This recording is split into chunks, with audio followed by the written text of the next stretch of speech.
Who are you? My name is Anna Lowe. I'm the founder and creative director of LA. And how did LA come about? I launched the brand in 2021, Valentine's Day of 2021, actually, as a love letter to myself and a love letter to my friends and my family who have supported my journey as an artist, but specifically as an artist that is obsessed with fashion and with the intersection of art and fashion, and what that looks like. So um, I have always been just completely head over heels in love with expressing yourself and expressing ourselves through the way that we dress and through the way that we present ourselves.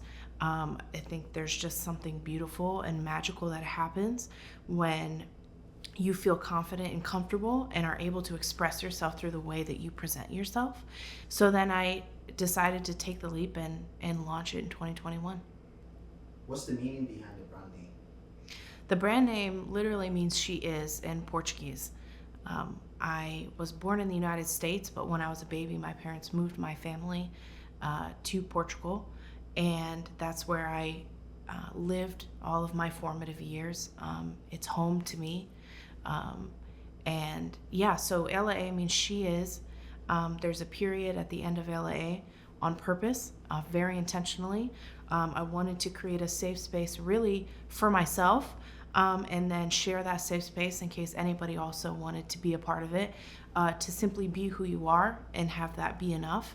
I grew up between so many different worlds, between so many different cultures, between multiple languages, that being who I was sometimes felt like it wasn't enough. That I had to be Portuguese and I had to be American and I had to be this person that other people thought I was, while also having this huge pull to be who I was and be the artist that I was within myself. Um, and I didn't grow up with a lot of people like that. I grew up with an incredible set of parents and an incredible community. Um, but I didn't grow up exposed to a lot of art in the way that I'm exposed now. So I look back at the way that I grew up and the things that I would say, and I'm living those things now. And I didn't necessarily know that those things existed or that lifestyle existed, but I felt it. And it played a role in me feeling like I kind of was out of place. Um, Not that anybody in my life made me feel like that, but there was just always a feeling of I'm different. I want to play with my hair. I want to play with the way that I dress. I want to do things that, I want to do my nails. I want to just play around with the way that I express myself. And it just, led me to where I am now. And I really was able to just put all of that intention into the brand. And like I said, create a safe space for people to express themselves. And you can see in my pieces that I play between kind of the fluidity of gender norms. I'll take a traditional menswear blazer and just load it with florals and pearls and embroidery and just really play with that intersection of art and fashion and masculinity and femininity to a space that genuinely I just love to live. Because the blazer was made for a man does not mean I can't wear it. And I can't also love wearing the feminine aesthetic with the florals and everything. And a man can wear that. And it doesn't matter where you identify or where you live on that spectrum. If my pieces resonate with you, if they make you feel happy, then that's what I want. I want you to be able to identify with it. Why fashion? I don't know why I've always been in love with fashion. It's just always been there. Um, Not up until 4 years ago, I didn't consider myself an artist. Um, but as I look back now, fully immersed in the art community and investing in myself as an artist, from the tangible way of creating art to the intangible of the creative process, and infusing the creative process in everything I do, from creating art to business, I look back and really see that I've been an artist my whole life. My high school best friend would come over every Tuesday and Thursday, and on Thursdays we did our nails, and I did the most intricate nail art.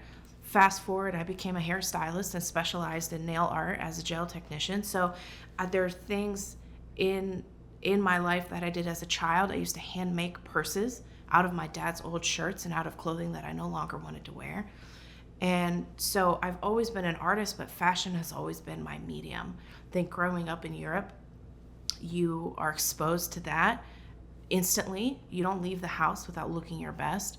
There's just always been something in me. And as I get older, I also learn more about my family. My dad's an artist, and he's really been investing in his artistry in the last couple years. And that's been really inspiring to see, like, this is where I came from.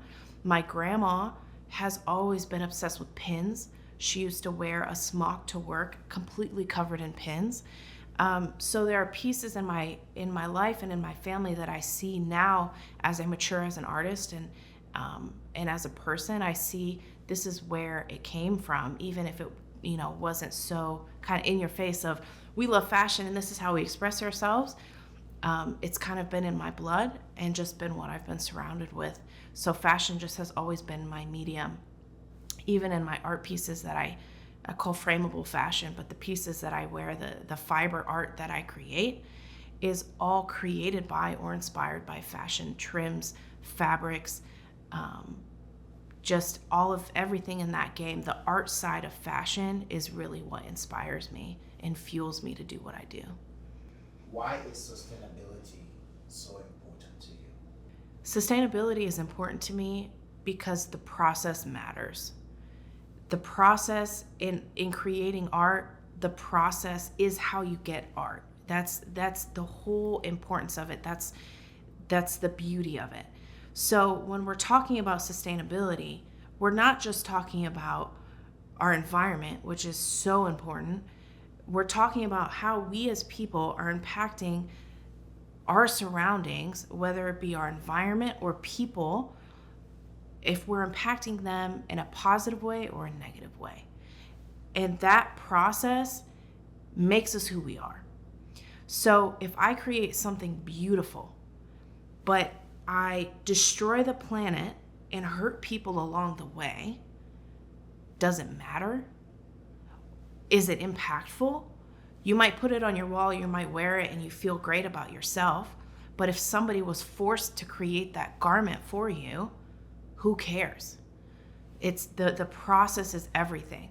So investing in a brand that creates things ethically and expanding my brand into a place where people can come and shop and know that they're investing in themselves by dressing the way that they want to dress, but they're also investing in the artisans and in the super talented people and in the beautiful world that we live in at the same time. That's gold right there. And that's what I want to create. I want to create, and I am creating, a space where you can come shop and be yourself and wear your maximalist, most beautiful, be your maximalist, most beautiful person and live to your potential, feel empowered, while also knowing that the people who made your garments, that the world that we live in that is giving you a space to wear those is also being taken care of. So you are expanding LIA. It's not just you anymore. Why did you decide to do that? I launched the brand focused solely on upcycling. It's something that I'm so passionate about. But really the brand was created even before I started creating my pieces for the brand, because I was looking at other clothing brands and spaces, knowing I wanted to invest in places that invested in their people, that invested in the environment, that I wanted to vote with my dollar for these brands to continue, and I wanted to make sure that I was supporting people that cared about sustainability. And as I shopped, I saw a lot of brands that were beautiful and that were making impact, but that were not my aesthetic. Very minimalistic. The colors that they offered, very neutral, heavy, which is beautiful and works for so many people, but it didn't work for me. I wanted a place that I could feel, I could dress my aesthetic, clunky shoes, maximalist aesthetic with a lot of florals and a lot of patterns, and just really express myself in that way, and was not finding a place that I could come and just really invest in that brand. It was all, I would have had to purchase the pieces and then alter them.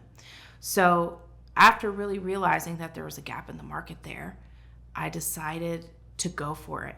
That if there was something that I wanted to exist that didn't exist, either don't complain about it because I'm not going to do anything, or just go ahead and do it.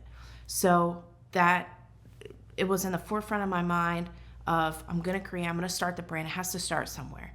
I'm funding it all by myself. So we're going to start in the place that fuels my soul and that has the most minimum amount of startup costs, which is upcycling. All of my pieces are found and or donated to me. All of the floral pieces that are on my garments are taken from other garments that I cut, or I get my fabric from thrift stores that are curtains and blankets, and I cut them up and use as much of the fabric that I can. So I started the brand in that way with, okay, I know this is the goal that I want to get to, but let me start here and start building a brand name and start building that recognition. So after 2.5 years of the brand existing is when I decided, okay, now it's time to move to the next level. Now it's time to expand and welcome other brands that have the same values, so that anybody who wants to shop with us can come and shop a wide variety of pieces that they can build their outfit with, which includes statement pieces and basics and accessories that they can really just craft the whole look and really be the hub for ethically made fashion. Why should any brand partner with LAA, or why should any brand come with LAA? I'm really excited for our brands because I truly believe we're creating a movement, and we are a part of a movement. We're seeing a lot of governments now involving themselves into the fashion process because of how wasteful it is. And we can also be a part of the change and make something beautiful out of a necessity. So I think it's really important for brands to either join with me or also, continue to make impact with what they're passionate about, to really be that place for people to come and shop, even if they don't care about sustainability. We all have our passions and the things that drive us. And I want LAA to continue to be the place where people come shop the aesthetic that they want to dress, get the pieces that they're really passionate about and that are really beautiful, whether they care if we're sustainable or not.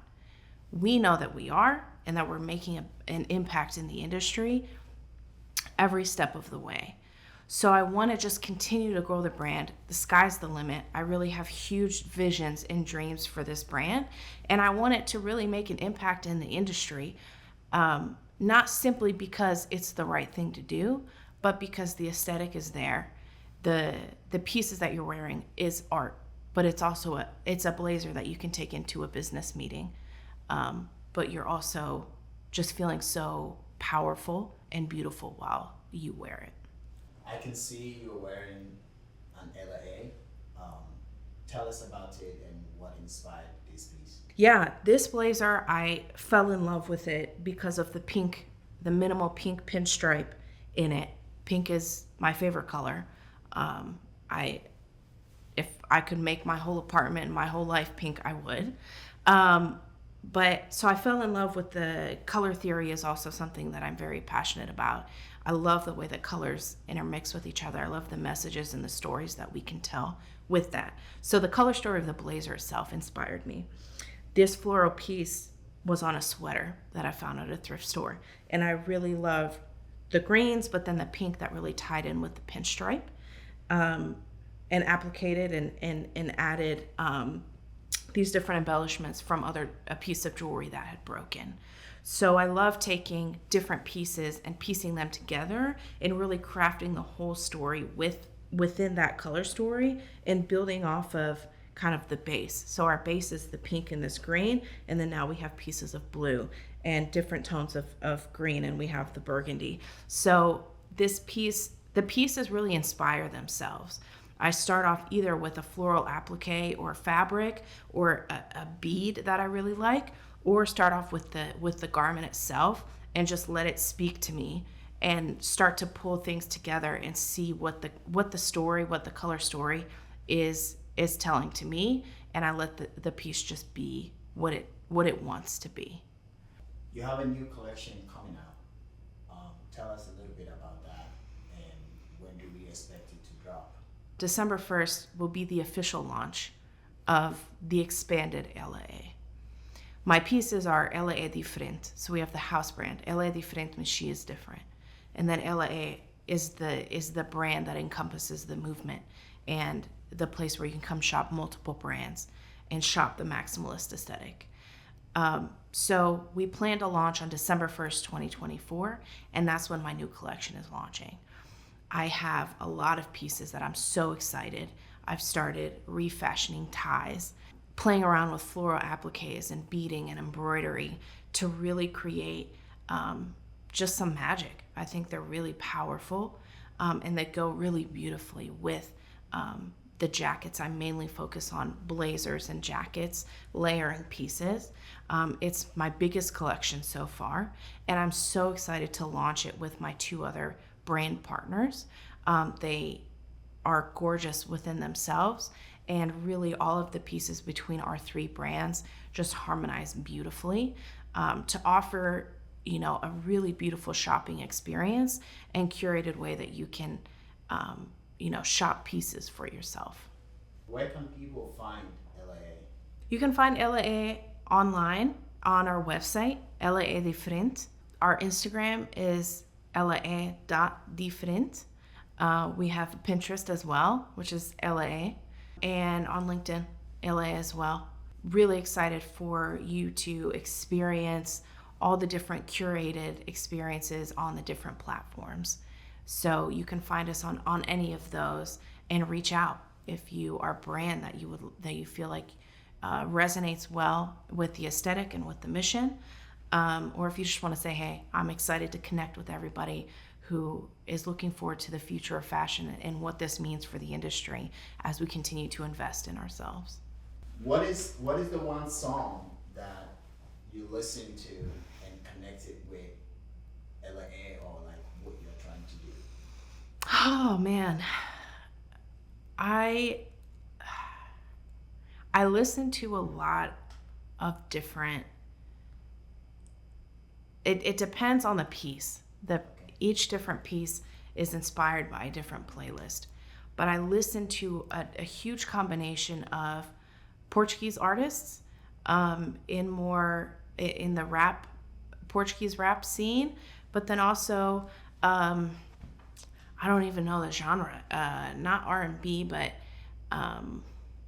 there's a lot of really beautiful and super talented Portuguese artists that are just creating a lot of great work. I also listen to a lot of Afrobeat, specifically artists from Ghana, but also Nigeria. I've been influenced and listening to that music for a long time because of the global nature and global environment in which I grew up. But I listen to a lot of, upbeat music, something that inspires me. My mind is always going a million miles a minute, so I need the music to keep up with that, or I get sad, truthfully. Each piece is just inspired by different artists, and I love using also that music to help keep me flowing and really letting all different art forms impact the end result. Once again, I'm Anna Lowe, the founder and creative director of LAA. I hope you are inspired by the story of the brand. I hope the pieces inspire you, and I'm excited to just continue to bring out more exciting things for you to enjoy and partner with more brands that just continue to grow this investment in the fashion industry, an industry that is so beautiful and so ugly at the same time, to just continue to move us forward in a place that's beautiful, where we can celebrate our medium without harming the environment, without harming other people, and just empower each other to live to to the highest potential that we were supposed to live to.